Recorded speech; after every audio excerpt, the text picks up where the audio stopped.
राधे राधे, हरे कृष्णा। मैं हूं आपके साथ प्रियंका तिवारी और स्वागत करती हूं आप सभी का आज के इस नए वीडियो में। आज मैं आपको जानकारी देने जा रही हूं कि आप घर पर स्वयं से हवन सामग्री कैसे बना सकते हैं, वो भी बहुत ही सामान्य चीजों से जो कि हर एक व्यक्ति द्वारा पहचानी जा सकती हैं और याद रखी जा सकती हैं। क्योंकि हवन सामग्री में बहुत सारी चीजें लगती हैं, सर्व औषधि डाली जाती है जो कि हर एक सामान्य व्यक्ति के लिए याद रख पाना या फिर पहचान पाना थोड़ा सा मुश्किल होता है, कठिन होता है। तो इसीलिए मैंने बहुत सी सामान्य सी सामग्री रखी है जो कि आप घर पर उपलब्ध भी हो जाती है सामग्री और आसानी से बन भी जाएगी। इसे आप हमेशा की पूजा के लिए उपयोग में ला सकते हैं। कोई विशेष अनुष्ठान है, विशेष पूजा है, उसमें भी उपयोग में ला सकते हैं। और हवन सामग्री बाजार से इसलिए नहीं लानी चाहिए क्योंकि उसमें क्या मिला होता है हमें तो पता नहीं है। दूसरी चीज, उसमें कई बार कीड़े भी मिल जाते हैं, तो पुण्य की जगह पाप हमें बहुत ज्यादा पड़ जाता है। क्योंकि देखिए, हवन में अग्नि के माध्यम से दी गई आहुति सीधे भगवान ग्रहण करते हैं। तो हम भगवान को चीजें अर्पित करने जा रहे हैं तो उसको मतलब चुन चुन कर, देख देख कर बहुत ज्यादा सावधानी से अर्पित करना चाहिए। ठीक है, तो उसमें कीड़े वगैरह ना हो, इसलिए बहुत सावधानी की आवश्यकता होती है। चलिए मैं आपको इन सभी चीजों का अनुपात बता देती हूँ कि कौन कौन सी सामग्री जो है किस अनुपात में मिलाई जाती है। यही सबसे महत्वपूर्ण होता है हवन करने में, क्योंकि कोई चीज अगर आप ज्यादा मिला देते हैं तो फिर हवन से आपको थोड़ा सा मतलब हानि भी होती है। ऐसा माना जाता है कि अगर आप जौ ज्यादा मात्रा में मिला देते हैं तो घर में गरीबी आती है।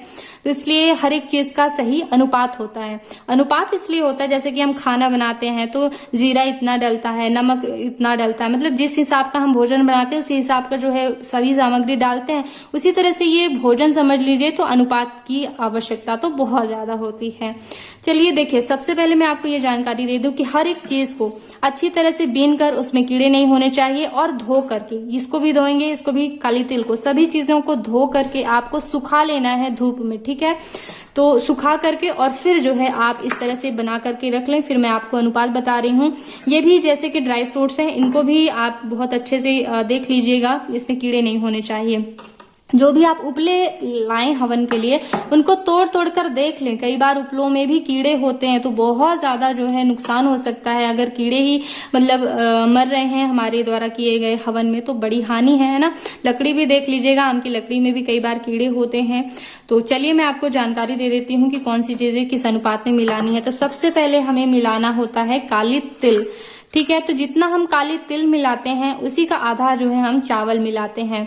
तो देखिए, अगर हम 4 चम्मच जो है काली तिल ले रहे हैं, 1 2 3 और ये 4 चम्मच जैसे अगर हम काली तिल ले रहे हैं तो हवन सामग्री में काली तिल का आधा चावल लिया जाता है। तो यहाँ पे जो है हम काली तिल का आधा यानी कि 2 चम्मच चावल ले लेंगे हवन सामग्री भी। ठीक है, अभी मैं इनको मिला नहीं रही हूँ।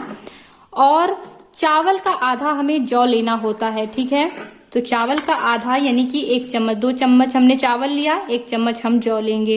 ये देखिए, 1 चम्मच हमने जौ ले लिया। जौ ज्यादा मात्रा में नहीं मिलाया जाता है। तो जौ डालने के बाद हमें इसमें गुड़ डालना चाहिए या फिर खांड भी आप डाल सकते हैं। तो गुड़ जौ का आधा आप डाल सकते हैं या फिर जौ के बराबर भी आप जो है हवन सामग्री में मिला सकते हैं। इसको फोड़ करके अच्छे से और मिला लीजिएगा। इसके बाद जो ये ड्राई फ्रूट्स हैं इनको अच्छी तरह से काट लीजिएगा। और जो अगर आपको धोने लायक समझ में आए तो बिल्कुल धोना चाहिए, क्योंकि कई बार काजू में बहुत अंदर जो है कीड़े घुसे रहते हैं तो बड़ी दिक्कत हो जाती है। तो अच्छी तरह से धो करके सुखा करके जो है आप इसमें मिला सकते हैं। इनकी मात्रा क्या होगी, जौ के बराबर आप रख सकते हैं, फिर जौ का आधा भी आप रख सकते हैं। बाकी जो भी चीजें होती हैं वो आप जौ के बराबर रख सकते हैं। ठीक है, ये सामग्री हो गई। अब इसके बाद जो है घी, गाय का घी जो है हवन सामग्री में प्रयोग में लाया जाता है। तो घी आप रख लीजिएगा। घी जो है आप इतनी लीजिएगा कि पूरी सामग्री जो है आपकी मिल जाए, या फिर ज्यादा भी हो, बहुत ज्यादा नहीं कि मतलब एकदम पानी जैसे घी वो हो। घी आप अपने अनुसार मिला सकते हैं जितनी सामर्थ्य है, लेकिन इतना हो कि पूरे में मिल जाए। ऐसा बहुत ज्यादा कम नहीं हो कि पूरी सामग्री सूखी सूखी सी रहे, तो आप घी मिला सकते हैं। ठीक है, अलावा भी जैसे कि हवन सामग्री में बहुत सी चीजें मिलाई जाती हैं, उनकी भी मैं आपको जानकारी दे देती हूँ। अगर आपको वो मिले, वैसे दुकान में आप जाएंगे, ये सामग्री का नाम लेंगे तो आपको मिल जाएंगी। तो इनमें से सुगंधित द्रव्य मिलाए जाते हैं जैसे कि केसर, अगर तगर, चंदन, इलायची, कपूर, कचरी, बालछड़, चड़ीला आदि। ठीक है, ये सुगंधित द्रव्य जो है हवन सामग्री में मिलाए जाते हैं। पुष्टिकारक द्रव्य जो है हवन में मिलाए जाते हैं, जैसे कि घृत मतलब कि घी हो गया, कंद, फल, जौ मिलाया जाता है, वो तो हमने मिलाया ही है, तिल, चावल, गुग्गुल मिलाया जाता है। गुग्गुल होता है वो विशेष तौर पर हवन में मिलाया जाता है। गुग्गुल का बहुत ज्यादा महत्व माना जाता है, लेकिन गुग्गुल मैंने अभी यहाँ पे नहीं रखा है। गुग्गुल अगर आपको मिले जरूर से जरूर इसमें मिलाइए। वैसे अगर जो सामग्री नहीं मिल पाती है इसके अलावा, जैसे कि कई बार जो है ड्राई फ्रूट्स भी नहीं है, तो केवल इतनी सामग्री, ये और ये घी, इतनी सामग्री से आप प्रतिदिन भी हवन कर सकते हैं, किसी अनुष्ठान में भी कर सकते हैं। नहीं है ज्यादा सामर्थ्य तो इतना ही मिलाइए, लेकिन मतलब आपका काम चल सकता है। ये नहीं है कि बहुत सब सामग्री नहीं है तो हम हवन ही ना करें, ऐसा नहीं है। तो और ये भी है कि अगर केवल इतनी भी सामग्री कभी उपलब्ध नहीं हो पा रही है किसी भी कारणवश, किसी भी जल्दबाजी में कुछ भी है, तो आप केवल घी और गुड़ मिला करके भी हवन कर सकते हैं। तो करना जरूर चाहिए। तो पुष्टिकारक में मैंने आपको बताया गुग्गुल और नारियल भी मिलाया जाता है। ठीक है, नारियल को भी जैसे कि ड्राई फ्रूट्स हम काट लेते हैं वैसे नारियल, और मिठाइयां मिलाई जा सकती हैं, जैसे कि शक्कर, खांड आता है कि इसी के कलर का होता है। इसके अलावा कुछ औषधियां भी हवन में मिलाई जाती हैं, जिनमें से है गिलोय, जायफल, सोमवल्ली, आंवला, अगर तगर, जटामासी। ये सभी सामग्रियां जो है हवन में सम्मिलित की जाती हैं। इसके अलावा कुछ औषधियां भी जो है हवन सामग्री में मिलाई जाती हैं, जैसे कि है गिलोय, जायफल, सोमवल्ली, आंवला, जटामासी।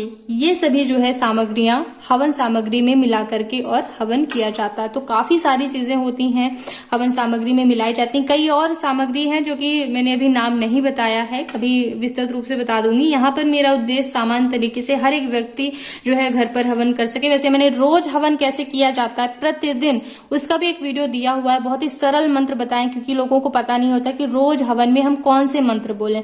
तो उस वीडियो को प्ले करके आप सीख सकते हैं कि रोज आप हवन कैसे कर सकते हैं, क्योंकि बहुत ही ज्यादा लाभ होता है हवन करने से, जो है लक्ष्मी प्राप्ति की दृष्टि से या फिर स्वास्थ्य की दृष्टि से, मतलब भगवान की प्रसन्नता की दृष्टि से कुल मिलाकर के रोज हवन भी आप कर सकते हैं। तो यहाँ पे मैंने केवल हवन सामग्री की जानकारी दी है, मैंने हवन करके भी वीडियो बनाया हुआ है, हवन मंत्र भी बताएं, अलग अलग कई वीडियो है, तो एक बार चैनल पे आके देख लीजिएगा। और इस वीडियो को देखने के लिए बहुत बहुत धन्यवाद। ओम नमः शिवाय, जय माता रानी।